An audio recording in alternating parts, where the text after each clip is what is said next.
Hechos 2:42 y siguientes.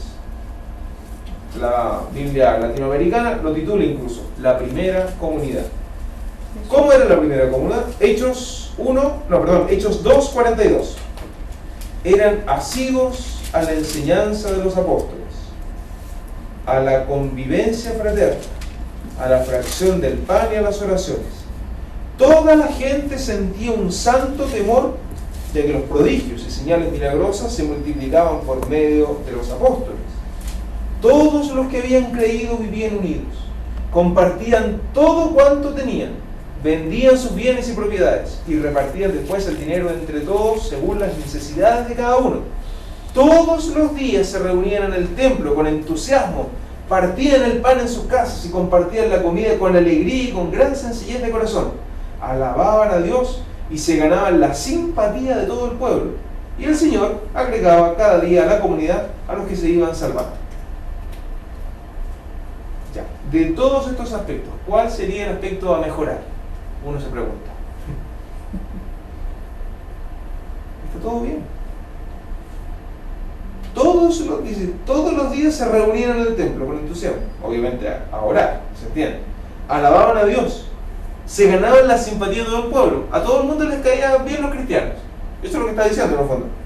Eran nacidos a la enseñanza de los apóstoles, no había que estarlos obligando para que tomaran, lo traigo ahora a nuestro tiempo. Si esto fuera para nuestro siglo, no hay que obligar a nadie a tomar la Biblia, leerla, reflexionarla, no, porque todo el mundo lo hace asiduamente. Esto es ideal, es una comunidad ideal realmente. Y estamos recién en el capítulo, ¿cuánto dije? 2, al final del 2. Es una comunidad ideal, es una comunidad perfecta, todos unidos, todos se comparten. Bueno, ¿qué quiere decir Lucas con esto? ¿Es tan así? ¿Es esto histórico? ¿O es más bien metafórico? ¿O es un ideal? ¿O es, como dice nuestro título, es una catequesis? Lucas lo que hace es mirar a las comunidades de la primera generación. Aquí me voy a detener un poco para explicar un tema, si quieren ustedes, más histórico. Imaginemos una línea de tiempo. Y luego de la ascensión de Jesús, luego que Jesús desaparece de la vista de los apóstoles, quedan los apóstoles y otra gente que seguramente hizo el caminar con ellos, que no eran apóstoles, sino que era la muchedumbre o la gran cantidad de discípulos, hombres y mujeres, seguramente también varios niños y niñas. Ok, esa es la primera generación de cristianos. Pero llegó el momento en que esta gente empezó, obviamente, a morir. Los apóstoles fueron perseguidos y martirizados. Todos esos discípulos que escucharon la voz de Jesús comenzaron a morir. Y entonces quedó ya una segunda generación de cristianos que no conocieron tal vez o no tuvieron contacto directamente con Jesús y que lo que saben, lo que viven, su fe depende de la primera generación cristiana. Es decir, nosotros somos cristianos porque o nuestros padres, o nuestros abuelos, o gente de quien sea, aunque no sean familiares, pero de una generación anterior a la nuestra, nos enseñó, nos mostró la fe. Bueno, aquí lo mismo. Lucas, el autor de estas obras, o la comunidad de donde brota finalmente la redacción final de estas obras, pertenece a la segunda generación cristiana. Por lo tanto, cuando mira hacia atrás, mira a la primera comunidad, a la comunidad de los apóstoles. Y entonces, todo lo que uno puede encontrar en el libro de los Hechos, lo que está buscando es un ejemplo para las iglesias actuales. O sea, esta comunidad ideal que nos muestra el capítulo 2 de los Hechos y que después nos sigue mostrando, aun cuando, vamos a ver, también hay algunos momentos difíciles, hay momentos incluso de pecado presentes en la comunidad, de conflicto, de tensión, pero sin embargo todo muestra un ideal. Es decir, nosotros ahora en el siglo XXI leemos los Hechos y decimos, bueno, así como lo acabamos de leer o de escuchar, nuestras comunidades no son así. Bueno, pero eso no significa que nos vamos a cruzar de brazos y decir, pucha, qué pena la nuestra, que no somos esa comunidad, sino que la idea precisamente es que lleguemos a ser esa comunidad, que nos esforcemos por ser esa comunidad donde están todos unidos y todos se comparten. Por lo tanto, esto también hay que tenerlo en cuenta, y esto no es una norma que uno pudiera aplicar exactamente, así como literalmente a todos los libros de la Biblia, pero siempre hay que tenerlo en cuenta. todos los libros de la Biblia no se escriben en el momento, salvo las cartas, que como son cartas, obviamente se escriben para un contexto ahí determinado. La mayoría de los textos bíblicos se escribieron siglos después, por lo tanto es una reflexión posterior. Es decir, con la mirada histórica, con la distancia que nos da el tiempo, se hacen reflexiones y en base a eso se escribe. Y una de las maneras de escribir es planteando un ideal. Entonces, ¿la comunidad cristiana era así? Probablemente no. Idealmente debiera ser así. Y por eso que el mensaje siempre, además que es palabra de Dios inspirada, por supuesto, pero además de eso uno dice, bueno, la palabra es actual. Y uno podría incluso agregar ahí ya una cuota, si quieren ustedes, hasta de pesimismo. O sea, es que nunca vamos a ser así. No, nunca vamos a ser perfectos.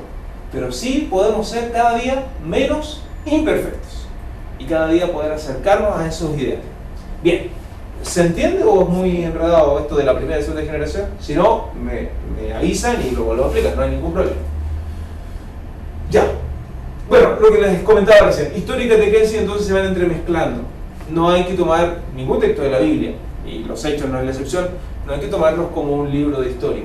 Si bien tienen, obviamente, datos históricos, y muchos datos coinciden con la historia universal, pero esencialmente son libros religiosos, esencialmente son libros teológicos, esencialmente son libros donde se reflexiona la experiencia de Dios, y en este caso, en una comunidad, o en la comunidad. Bien, la iglesia entonces de los Hechos, esta iglesia ideal, coincide con esa primera generación cristiana, la generación donde estaban los apóstoles y otros discípulos. Ahora, ¿cuáles son? Vamos a colocarlas todas al tiro, me pasé. Ahí. ¿Cuáles son, por así decirlo, las características de esta iglesia de la primera generación?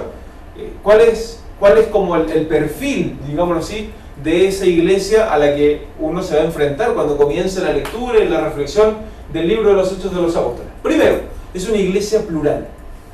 ¿Qué significa eso? Que tal vez, si vamos a lo semántico, a lo sinónimo de las palabras, no es exacto lo que voy a decir, pero plural, entendámoslo como distinto a que sea una iglesia así como muy uniformada. No son todos iguales. De hecho, son todos muy diferentes. Bueno, hasta el día de hoy, en la iglesia, los cristianos son todos muy diferentes. El problema es que a veces se nos olvida y queremos uniformar las cosas. Entonces, por eso, qué bueno volver a los hechos y darnos cuenta que desde el principio siempre hemos sido pensados, como iglesia, como cristianos, plurales, diversos. Basta ver la nómina y de dónde vienen, de los mundos donde vienen los dos apóstoles. Desde ahí ya vemos el primer punto o la primera defensa ante la diversidad. Bien, una iglesia plural con diversos grupos, diversas formas de entender y de vivir la fe en Jesús. Hay gente que viene del mundo judío. Pensemos, por ejemplo, en Pablo. No solamente era judío, era fariseo. Ya. Gente que viene a un mundo oculto. Volvemos a citar al mismo Pablo. Y gente que no es tan culta, que vive la fe y la religiosidad digo, como la vive el común de los mortales en su pueblo. Bien. Hay gente que no es judía, que viene más bien del mundo griego, del mundo cultural griego. Entonces, eso ya... A ver, veámoslo en nuestro mundo, en nuestra actualidad. Se supone que somos una sociedad más tolerante, más plural y todo, y sin embargo eso, hasta el día de hoy, y yo creo que por mucho tiempo más, nos va a seguir causando tensión. Y algunos serán más tolerantes que otros, y aceptarán más, y otros aceptarán menos, y otros serán más intransigentes, lamentablemente, y eso causa tensión. El hecho de que seamos diferentes es una riqueza inmensa, pero lamentablemente, en tiempos de los Hechos de los Apóstoles y en nuestro tiempo sigue causando tensión. Ya. Segundo, hay algunos que son más apegados a las tradiciones judías que están dejando y otros no. Y eso obviamente va a generar, lo tercero, que hay diferencias en el criterio a la hora de decir, bueno, ¿a quién tenemos que evangelizar? ¿A los judíos o a los no judíos? Entonces algunos dirán, obvio, a los judíos, y otros dirán, no es tan obvio. Para mí es más obvio que sea a los no judíos, a los paganos. Y otros dirán, ¿y por qué no pueden ser los dos? Y entonces todas esas tensiones están ahí a la base de lo que es la comunidad.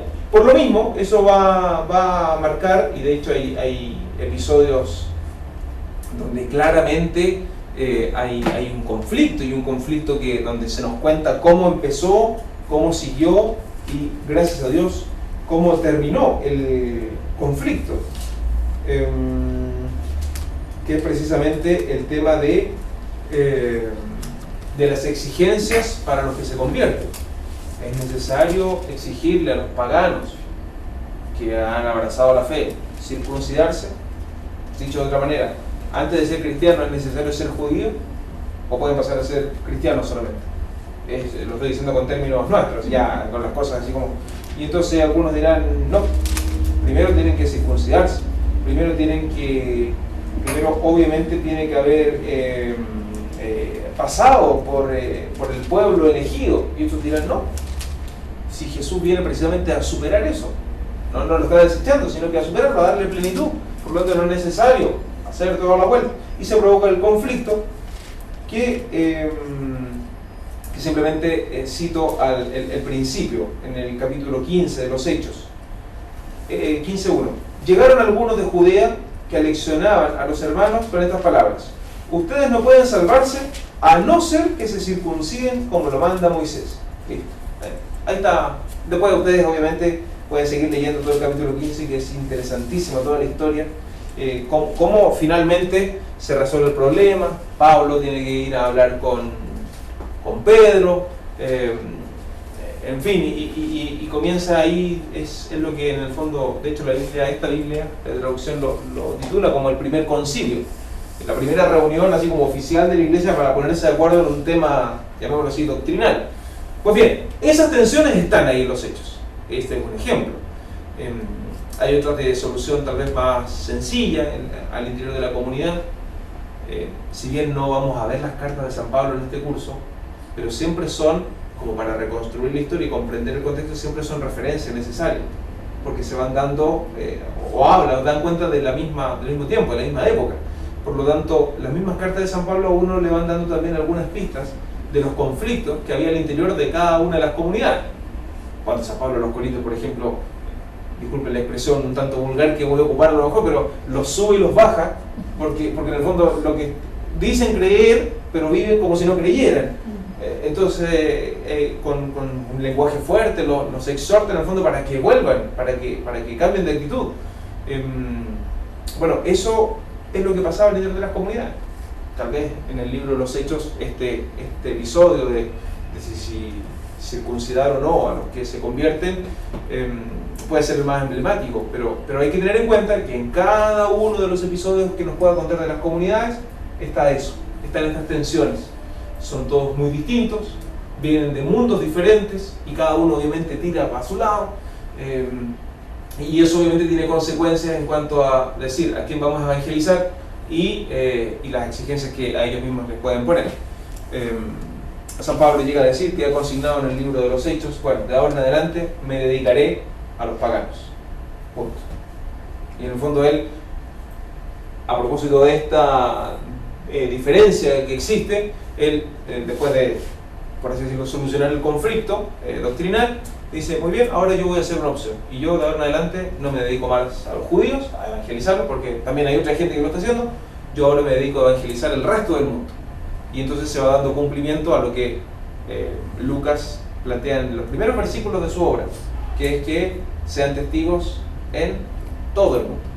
Entonces, es como la coherencia interna también del texto, que lo que se plantea en los primeros versículos, en el prólogo de los Hechos, poco a poco, a medida que se van extendiendo los capítulos, y lo vamos a ir viendo en las siguientes sesiones, se va dando cumplimiento. Aún con todas estas diferencias, para cerrar el tema, siempre la idea que se más acentúa es la de unidad de la comunidad, a pesar de las diferencias, a pesar de las tensiones. Somos la iglesia, somos la comunidad cristiana, somos los cristianos, no se llaman así todavía, son la comunidad de hermanos, los discípulos, en fin, y el estilo de vida ejemplar. Eso es en el fondo, si uno quisiera, vuelvo al principio, si uno quisiera resumir, ¿qué es? ¿De qué trata? ¿Qué son los hechos de los